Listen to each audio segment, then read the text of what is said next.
ब्राह्मणाः सन्तु निर्भयाः लोकाः समस्ताः सुखिनो भवन्तु समस्तसन् मङ्गलानि भवन्तु सुमिस्तः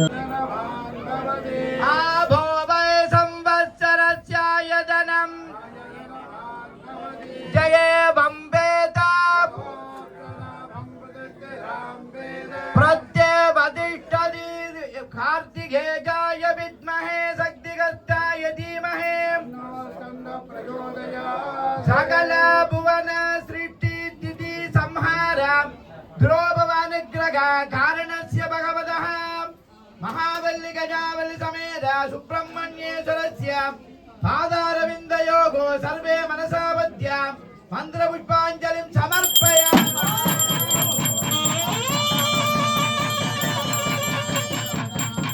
एसागं राजा भूयासं प्रजापतेन त्वधेदान्यन्यो विश्वाजातानि परिदा बभूव यत्कामास्ते युगमस्तन्नो अस्तु वैरुष्याः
தோறும் கலந்து கொள்ளக்கூடிய நிகழ்வாக அமைவது நல்லெண்ணெய் இறைவனுக்கு சாத்துவது. அது எப்படி என்று கேட்டால், ஒரு தேர் திருவிழாவில் எல்லாரும் சேர்ந்து இறைவனுடைய அனுகிரகத்தை பெறுவது போல எண்ணெய் காப்பிலே அனைத்து அடியார்களும் இறைவனை தொட்டு சாத்துவது என்கின்ற ஒரு பெரிய கைங்கரியம் இங்கே இப்பொழுது நடைபெற்றுக் கொண்டிருக்கின்றது. நேற்றையிலே இருந்து இன்று வரைக்கும், நாளைய தினமும் இதை தொடர்ந்து இடம்பெறும். இறைவனுக்கு ஏன் எண்ணெய் காப்பு சாத்த வேண்டும், ஏன் எண்ணெய் சாத்த வேண்டும்? சைவ சமயம் என்பது சிவ சம்பந்தம் உள்ளது, அதனாலே அதற்கு பேர் சைவம். சிவத்திலே இருந்து வந்தது சைவம். அடுத்ததாக திலம் என்கின்றது எள்ளு, திலத்திலே இருந்து வந்தது தைலம். மூன்றாவதாக சைலத்திலே இருந்து வந்தது சிலை, சிலா, மலையிலே இருந்து வந்தது சிலை.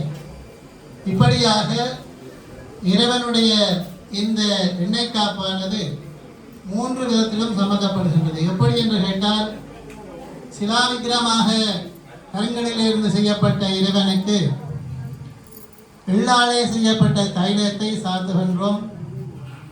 சைவ சமயத்தாராகிய நாங்கள் இந்த கைங்கரியத்தை மேற்கொள்கின்றோம். இதிலே திலம் என்பது மனிதனுடைய ஆத்மாவை குறிப்பது. அதனாலே தான் திலகத்திலே தர்ப்பணம் பண்ணுகின்ற பொழுது எள்ளை வச்சு தர்ப்பணம் பண்ணுவார்கள். திலம் சம்பந்தமானது ஜீவாத்மா. கருங்கல் என்பது பரமாத்மா, இறைவன் இருக்கக்கூடிய ஆவாகனமாகக்கூடிய இடம் கருங்கல். இதிலே இந்த எண்ணெயை நாங்கள் பரமாத்மாவுக்கு சாத்துகிறோமா இருந்தால் இறைவனிடத்திலே சார்ந்து இருக்க வேண்டும். இறைவனிடம் சார்ந்து இருக்க வேண்டும் என்பதனாலே இந்த பரமாத்மாவுடன் சேர்ந்து இந்த ஜீவாத்மா சேருகின்ற நிகழ்வாக இந்த எண்ணெய் காப்பு என்கின்றது அமைகின்றது என்பதை அடியார்கள் அனைவரும் வழங்கிக் கொண்டு முருகப்பெருமானுடைய நம்முடைய மகா கும்பாபிஷேகமானது புனராவர்த்தன பிரதிஷ்டா மகா கும்பாபிஷேகம் என்பது இந்த வருடத்திலே சிறப்பான மகா கும்பாபிஷேகமாக நிகழ்வதற்கு மிக முக்கிய காரணம் புதிதாக நிர்மாணிக்கப்பட்டிருக்கின்ற ராஜகோபுரத்துடன் கூடிய அழகான ஒரு முருகன் அந்த ராஜகோபுரத்திலே இருக்கின்றார்.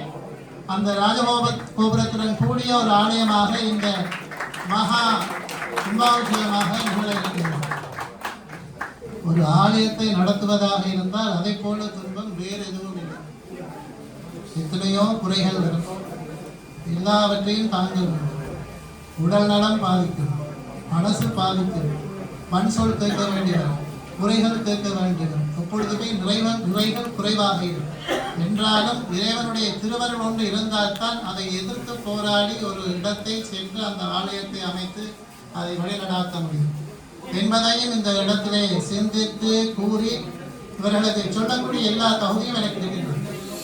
ஏனாக இருந்தால் ரவி குருக்களை விம்புடன் பிள்ளையார் கோயிலுக்கு அழைத்தது நான் 1990ஆம் ஆண்டு விம்புடன் ஆலயத்திற்காக ரவி குருக்களை அழைத்திருந்தோம். அதன் பிறகு சிதறையா வந்தார். மகாதேவ வாத்தியாருடன் அவரை கூட்டிக் கொண்டே வந்து படிப்பிப்பதை மகாதேவ வாத்தியார் படிப்பித்திருக்கிறார். அப்படி கல்வி கற்ற ரவி கூட இன்றைக்கு ஒரு சாதகமாக இருந்து இந்த நிகழ்வை நடத்துகிறார் என்று சொன்னால் எங்களுடைய மகாதேவ வாத்தியாருடைய திருவருள் என்பது கண்கூட. இன்னொரு விஷயமும் இருக்கின்றது. ஒரு கும்பாபிஷேக கிருகை என்று சொன்னால் பொதுவாக அடியார்கள் படம் பார்ப்பது கூட, சினிமா பார்ப்பது கூட. இதிலே ஹீரோ வந்து ராஜசேகர குருக்கள் சிவாச்சாரியாருக்கு பிரதான சிவாச்சாரியர் சொன்னால் டைரக்டர், அதாவது நடாத்துபவர் சர்வசாதகமாகிய பிரசாந்த். இந்த பிரசாத் குருக்கள் என்ன செய்ய வேண்டும் சொன்னால் அதில் இருக்கின்ற குருக்குமாரையும் அரவணைத்துக் கொண்டு பிரதான சிவாச்சாரியாருக்கு அனுசரணையாக அந்த மகா கும்பாபிஷேகத்தை நடத்தி செல்ல வேண்டியது சர்வசாதகருடைய கடமை. அவரை நம்பித்தான் இந்த மகா கும்பாபிஷேக கிரியையாகவும் ஒப்படைக்கப்பட்டது. அப்படித்தான் அந்த சர்வசாதகம் அன்று முந்திரா கூட சொல்லியிருந்தேன். ஸ்கந்த குமார சூக்தத்தை பாராயணம் செய்த முதல் ஈழ சிவாச்சாரியார் எங்களுடைய மதிப்புக்குரிய அன்புக்குரிய தம்பி பிரசாத். மிகவும் சாந்தமானவர், குருத்துவ பாரம்பரியம் மிக்கவர். ஒரு குருவுக்கு தேவையான மந்திரம் கிரியா பாவனை அனைத்தும் தெரிந்தவர், கணவருடன் அனுசரித்து போகக்கூடியவர் என்பதையும் இந்த இடத்திலே பதிவு செய்து மீண்டும் முருகப்பெருமானுடைய திருவருள் மகா கும்பாபிஷேகமானது நாளை மறுதினம் ஞாயிற்றுக்கிழமை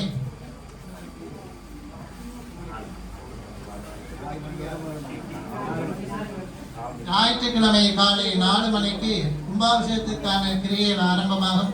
12 வருஷத்துக்கு ஒரு முறைதான் இப்படியான மகா கும்பாபிஷேகத்தை காண முடியும்.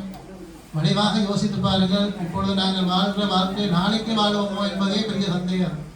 அப்படியான நோய்கள் சுற்றவர உலகம் முழுக்க அமைந்திருக்கின்றன.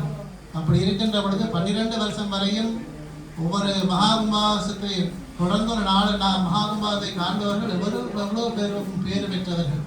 ஆக அந்த பெயர் பெற்றவர்களை வணங்குவதே பெரும் பேர்.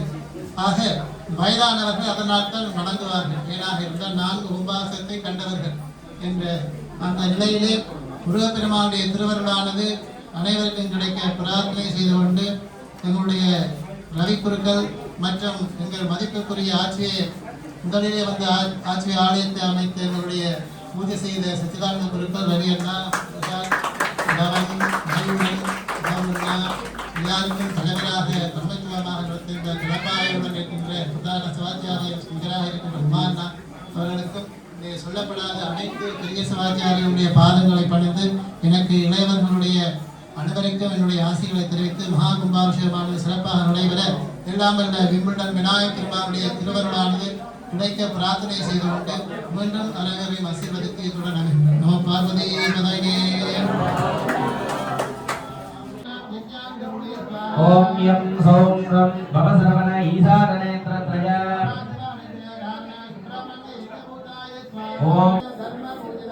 ஓம் யம் சௌம் ரம் பவசரவண ஈசானநேத்ரத்ரய ஓம் யம் சௌம் ரம் பவசரவண ஈசானநேத்ரத்ரய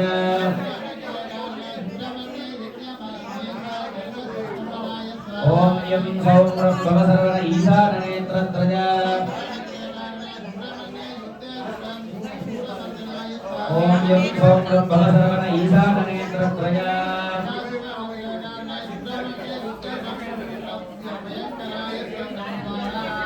ఓం యం సౌం బ్రహ్మ సరవణ ఈశాన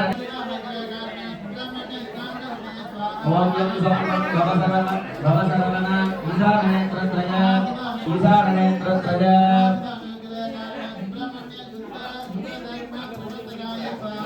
బ్రహ్మ సరవణ ఈశాననేత్రత్రయ ఓం బ్రహ్మ సరవణ ఈశాననేత్రత్రయ ఓం బ్రహ్మ సరవణ ఈశాననేత్రత్రయ ఓం బ్రహ్మ సరవణ ఈశాననేత్రత్రయ ఓం బ్రహ్మ సరవణ ఈశాననేత్రత్రయ